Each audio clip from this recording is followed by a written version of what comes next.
the past watching videos of us. G'day everyone, welcome back to another video here. Now this video is pretty exciting because I'm actually going to be digging up some gilleni eggs. It's all I have left, all I have of you.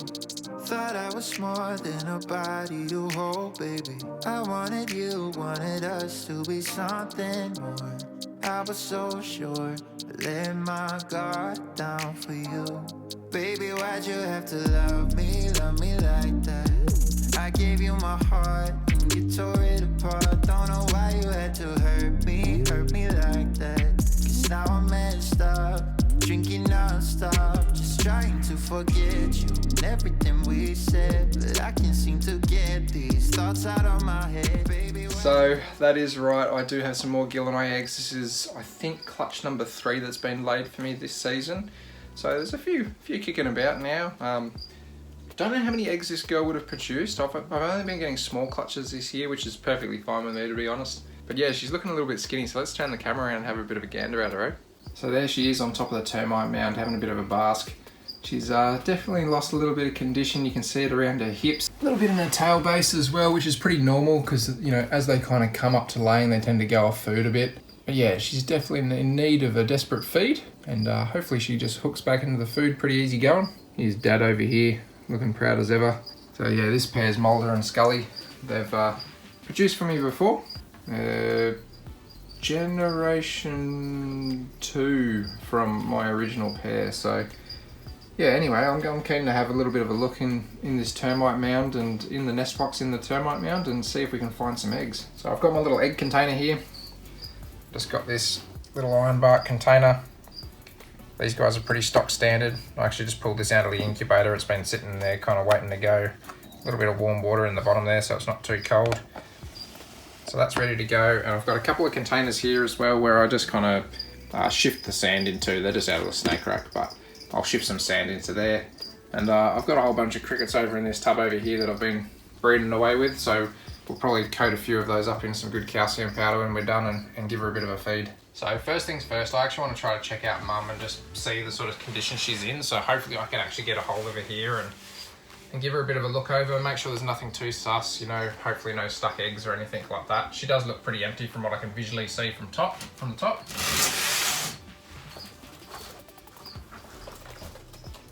Sorry, darling. I don't handle my monitors a lot at all, so they are pretty flighty generally. Oh no, she's very empty. Very empty. Definitely lost some condition in that tail. I'll just put her on that log there so she can scurry off to safety or feel a bit of security, but we're gonna have a dig around because she's been looking fat for quite a while now, and the fact that she's looking quite skinny now kind of tells me that there's a good chance that she's laid us a bunch of eggs. Oh wow. Oh wow. Okay.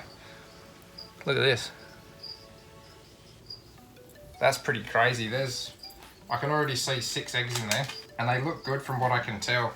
The old termite nest box seems to be a bit of a good hit with these guys. These gilleni tend to love these things, and they've been doing well for me. So, first things first, we're going to get in here and have a bit of a dig around.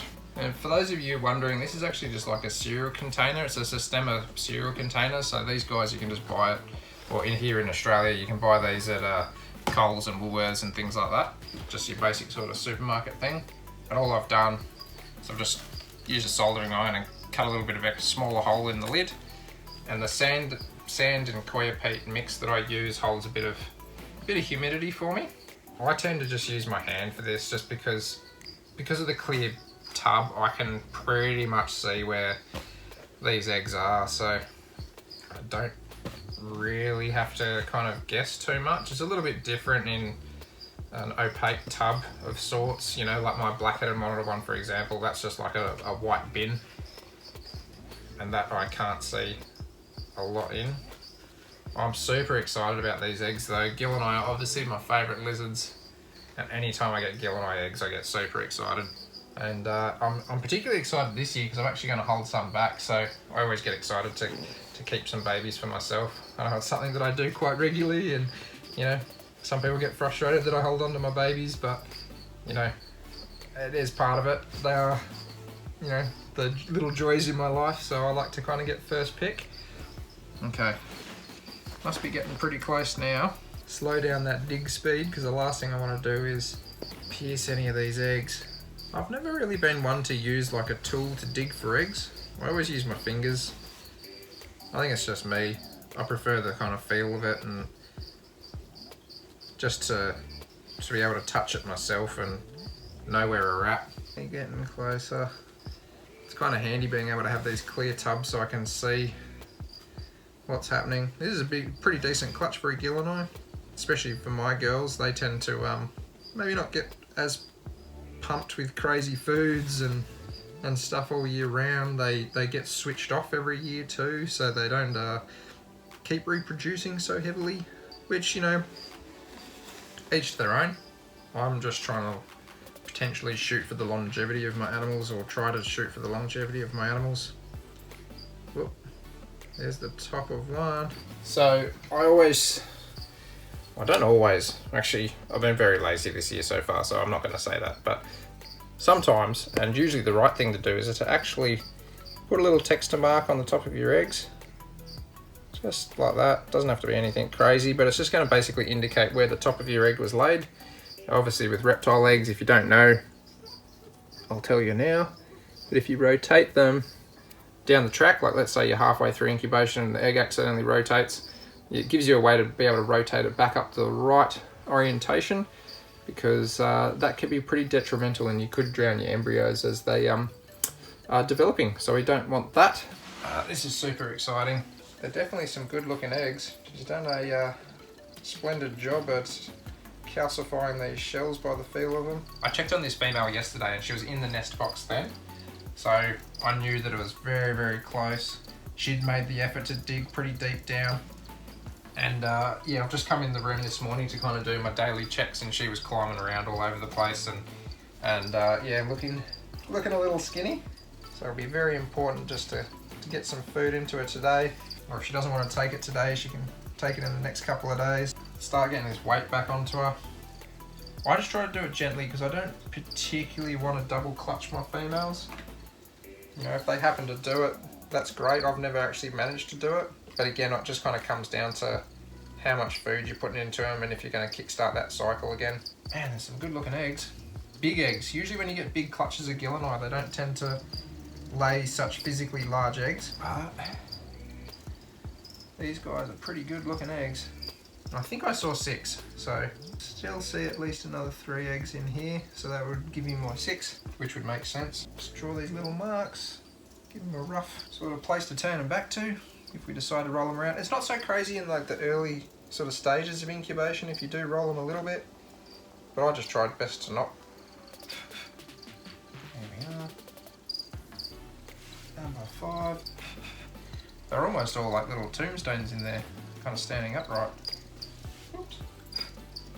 Number 6. Wow. Oh, that's awesome. Now we'll have a quick little check around further, only because I've had up to 8 before, so I don't think I'm going to get that. I may as well just have a quick little check while I'm here. The soil around it seems pretty firm. No, looks like 6 is what we're after today, so that's good. Look at this, a good looking egg. Oh, geez, there's some pretty decent sized gilleni eggs considering the clutch size. Because as I said, you know, if you would have like 3 or 4 eggs come out, generally they're going to be quite a bit smaller, but they're pretty decent sized little gilleni eggs. Super excited about these. These are, you know, obviously my favourite lizards, so I really don't mind having more of these guys just running around for the time being.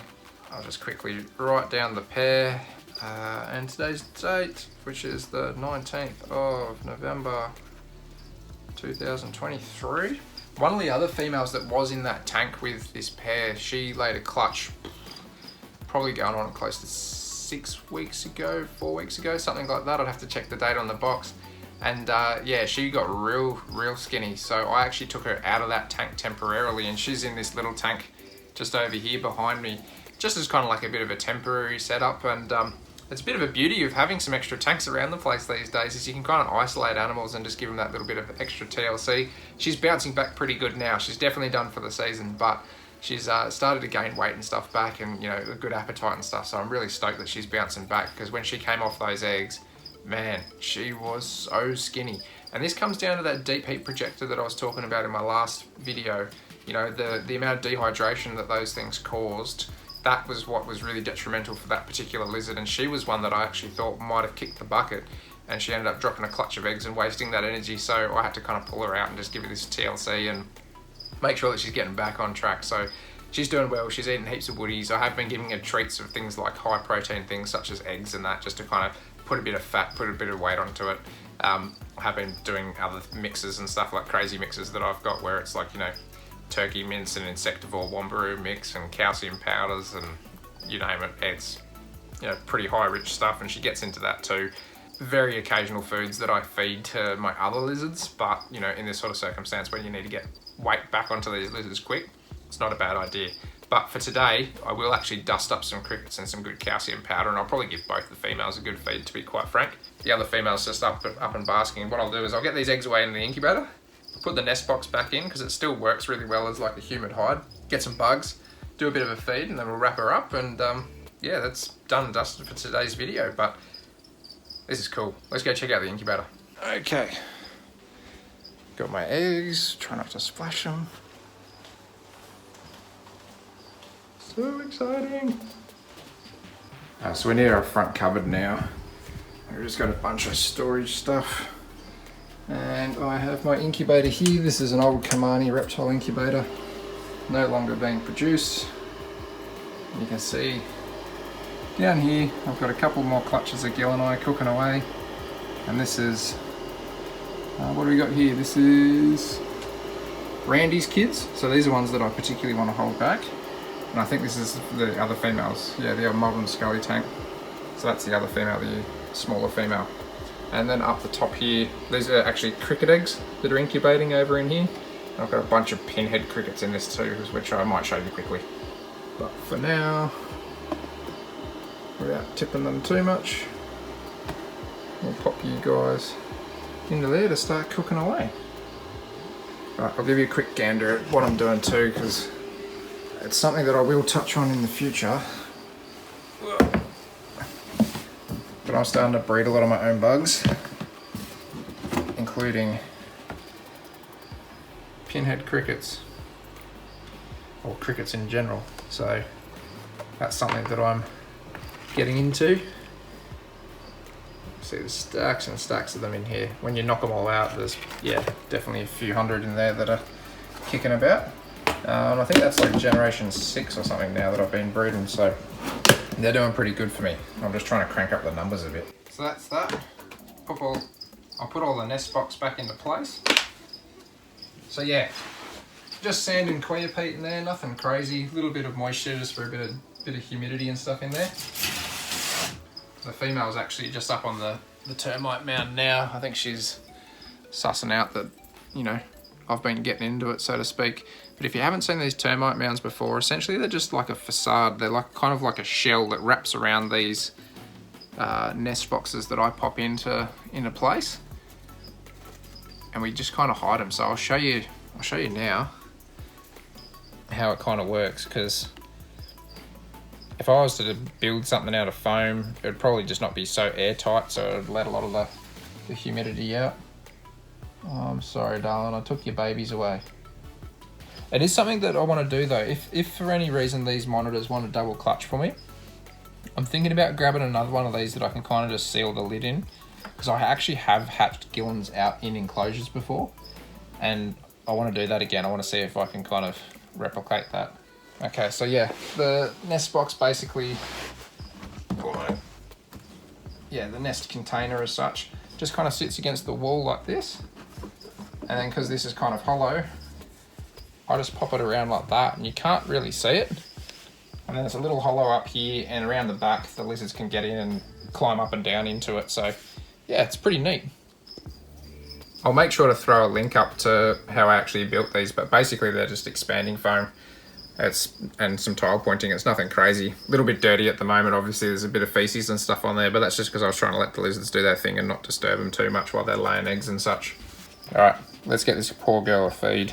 So I usually don't like trying to feed off too many of these guys, but the reason that I want to feed these off while they're kind of in breeding mode particularly is they're nice and big and juicy. They're also very easy to get your calcium powder stuck to, so that's kind of my reason for just wanting to grab a few out of here while they're larger. I've just got a lot, I'm kind of in between sizes at the moment, so I've got a lot of tiny guys that I'm growing up, but they're not going to be much of a feed, and she's not going to want to bother chasing them down. But yeah, this is basically how I've just got my crickets set up as far as like a breeding tub goes. I use like a plastic lid just to put wet food on, so things like carrot or leafy greens. I've also got powdered chicken food, so that's got a lot of calcium content and stuff in there. I've just blended that down. Then I've also got this little contraption, which essentially is just like a cotton rope into a little jar of water. I've just zip tied it up here so it's not hitting the cardboard, and put it on a little bit of mesh, and the crickets can actually drink the moisture out of there. So if in particular, you know, my working weeks, if I get a little bit busy, I don't have to worry about my crickets not having water. So this is something that I've just newly adapted and gotten from a few videos online that I managed to see of like actual big cricket farms. You just got to make sure that it doesn't kind of point lower than the water, because then if that was to happen, there goes my egg tray. If that was to happen, it could leak very well. So yeah, then I've just got like a little egg container where basically the crickets have just got some nesting medium, which is just coconut husk, little ramp to get up to it, and stacks of cardboard, which is pretty stock standard. Anyway, I'll shake a few of these guys into a jar full of calcium and we'll get to a little feed.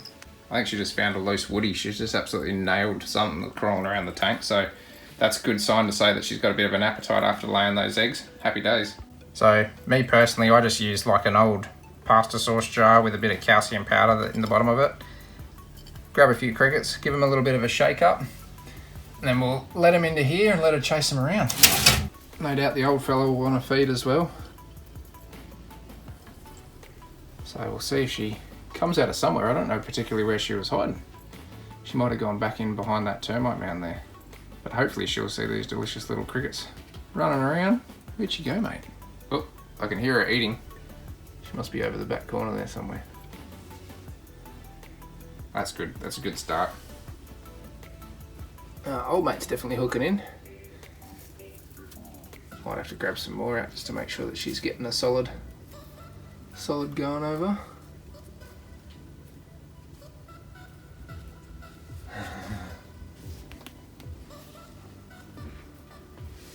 I think we got a couple more left in here.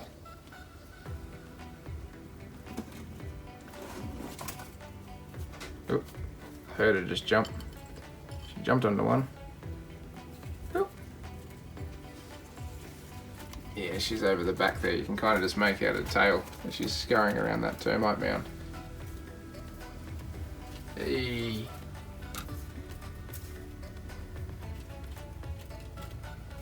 That's always a happy thing to see, making sure your lizards are getting a solid feed after laying some good eggs for you. Well done, lady. Well done. Let's start stacking a bit of weight back onto you. A few extra grams, please. It definitely helps with a bit of peace of mind, just to see that she's keen to come back onto this food. She's already had a few crickets, so that's always a good start. And in particular, because they're, you know, heavily dosed with calcium powder as well for her in particular, because she's just shed all that calcium to lay these eggs. Yeah, make sure we get it back onto them. You deserve it. You're all skin and bones now. She's absolutely nailing heaps of stuff at the moment, so that's good. Any more out of here? Hey. So yeah, I'm gonna just chuck a stack of these into here. Let her smash them down. Cause he'll fill up soon enough, but she's gonna wanna really stack this bit of weight back on, so I'll let her just have a smorgasbord now essentially, and hopefully that'll at least kick her right back into gear to make sure that she's okay. Alrighty guys, I hope this short video was interesting for you, just collecting some gilleni eggs. It's just another day in the life of a lizard keeper really. So yeah, until next time, make sure to check me out on Patreon and Teespring. Patreon if you want to support the channel, you know, even further, you can get Teespring merch from Bush to Box merch, Beach of Scaly Beast merch, you know, all that sort of stuff. I love watching it, I just nail these things. And yeah, if you don't want to do that, that's all good. You can always just subscribe to the channel and give the video a like and a comment, and that helps me all the same. So yeah, till next time, take it easy. I'm going to enjoy these guys. I'll catch you next time.